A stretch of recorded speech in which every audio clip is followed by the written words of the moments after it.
All right, here we go with the little prince. Good morning, said the little prince. Good morning, said the railway switchman. What is it that you do here? Asked the little prince. I sort the travelers into bundles of 1,000, the switchman said. I dispatch the trains that carry them, sometimes to the right, sometimes to the left.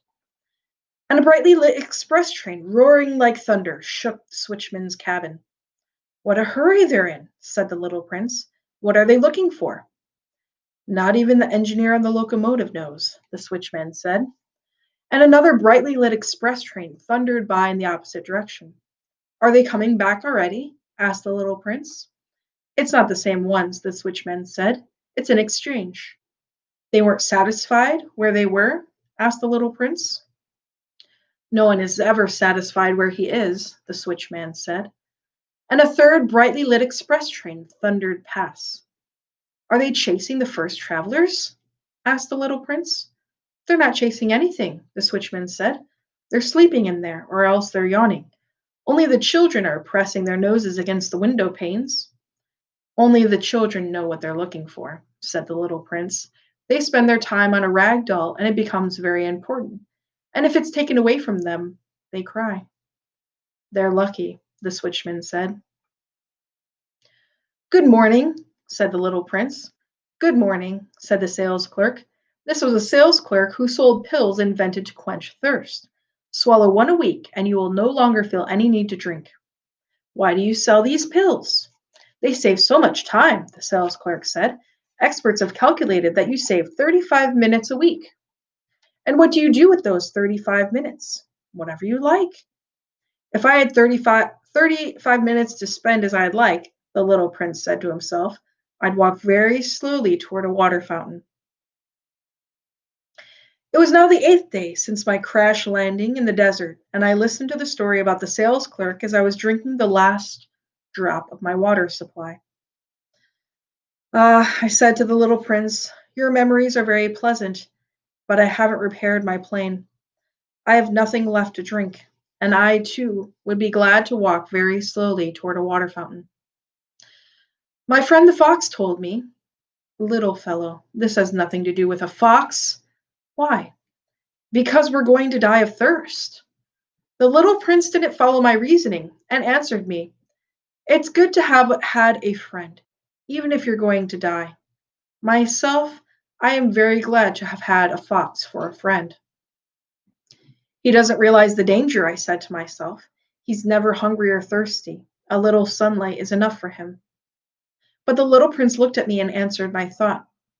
I'm thirsty too. Let's find a well. I made an exasperated gesture. It was absurd looking for a well at random in the vastness of the desert. But even so, we started walking. When we had walked for several hours in silence, night fell, and stars began to appear.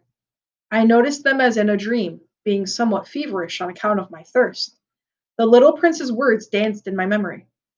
So you're thirsty too? I asked. But he didn't answer my question. He merely said to me, water can also be good for the heart. I didn't understand his answer, but I said nothing. I knew by this time it was no use questioning him. He was tired. He sat down. I sat down next to him. And after a silence, he spoke again. The stars are beautiful because of a flower you don't see. I answered, yes, of course. And without speaking another word, I stared at the ridges of sand in the moonlight. The desert is beautiful, the little prince added. And it was true. I've always loved the desert. You sit down on a sand dune, you see nothing, you hear nothing, and yet something shines, something sings in that silence.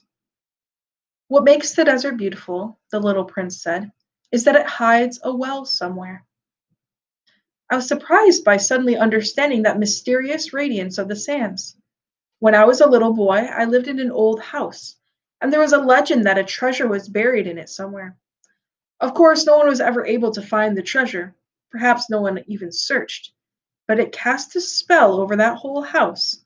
My house had hid a secret in the depths of its heart. Yes, I said to the little prince, whether it's a house or the stars or the desert, What makes them beautiful is invisible. I'm glad, he said, you agree with my fox. As the little prince was falling asleep, I picked him up in my arms and started walking again. I was moved. It was as if I was carrying a fragile treasure. It actually seemed to me that there was nothing more fragile on earth. By the light of the moon, I gazed on that pale forehead, those closed eyes, those locks of hair trembling in the wind, and I said to myself, what I'm looking at is only a shell. What is most important is invisible. As his lips parted in a half smile, I said to myself again, what moves me so deeply about this sleeping little prince is his loyalty to a flower, the image of a rose shining within him like a flame within a lamp, even when he's asleep. And I realized he was even more fragile than I had thought. Lamps must be protected. A gust of wind can blow them out. And walking on like that, I found the well at daybreak. The little prince said, people start out in express trains, but they no longer know what they're looking for. Then they get all excited and rush around in circles. And he added, it's not worth the trouble. The well we had come to was not at all like the wells of the Sahara. The wells of the Sahara are no more than holes dug in the sand. This one looked more like a village well, but there was no village here, and I thought I was dreaming. It's strange, I said to the little prince. Everything is ready, the pulley, the bucket, and the rope. He laughed, grasped the rope, and set the pulley working. And the pulley groaned the way an old weather vane groans when the wind has been asleep a long time. Hear that? Said the little prince. We've awakened this well, and it's singing. I didn't want him to tire himself out. Let me do that, I said to him. It's too heavy for you. So there's the little prince at the well. Slowly I hoisted the bucket to the edge of the well. I set it down with great care. The song of the pulley continued in my ears, and I saw the sun glisten on the still trembling water. I'm thirsty for that water, said the little prince. Let me drink some. And I understood what he'd been looking for. I raised the bucket to his lips. He drank, eyes closed. It was as sweet as a feast. That water was more than merely a drink. It was born of our walk beneath the stars, of the song of the pulley, of the effort of my arms. It did the heart good, like a present. When I was a little boy, the Christmas tree lights, the music of midnight mass, the tenderness of people's smiles made up, in the same way, the whole radiance of the Christmas present I received. People where you live, the little prince said, grow 5,000 roses in one garden, yet they don't find what they're looking for. They don't find it, I answered. And yet what they're looking for could be found in a single rose or a little water. Of course, I answered. And the little prince added, but eyes are blind. You have to look with the heart. I had drunk the water. I could breathe easy now. The sand at daybreak is honey-colored, and that color was making me happy too. Then why did I also feel so sad? You must keep your promise, said the little prince, sitting up again beside me. What promise? You know, a muzzle for my sheep. I'm responsible for this flower. I took my drawings out of my pocket.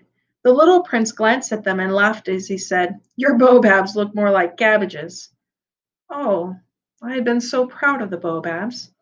Your fox has ears look more like horns, and they're too long. And he laughed again. You're being unfair, my little prince, I said. I never knew how to draw anything but boas from the inside and boas from the outside. Oh, that'll be all right, he said. Children understand. So then I drew a muzzle, and with a heavy heart I handed it to him. You've made plans I don't know about. But he didn't answer. He said, you know, my fall to earth, tomorrow will be the first anniversary. Then after a silence he continued, I landed very near here, and he blushed. And once again, without understanding why, I felt a strange grief.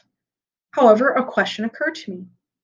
Then it wasn't by accident that on the morning I met you 8 days ago, you were walking that way, all alone, 1,000 miles from any inhabited region. Were you returning to the place where you fell to earth? The little prince blushed again. And I added, hesitantly. Perhaps on account of the anniversary? The little prince blushed one more. He never answered questions, but when someone blushes, doesn't that mean yes? Ah, I said to the little prince, I'm afraid. But he answered, You must get to work now. You must get back to your engine. I'll wait here. Come back tomorrow night. But I wasn't reassured. I remembered the fox. You risk tears if you let yourself be tamed. All right. I think we'll save the last part then. Um, yeah, for the last time.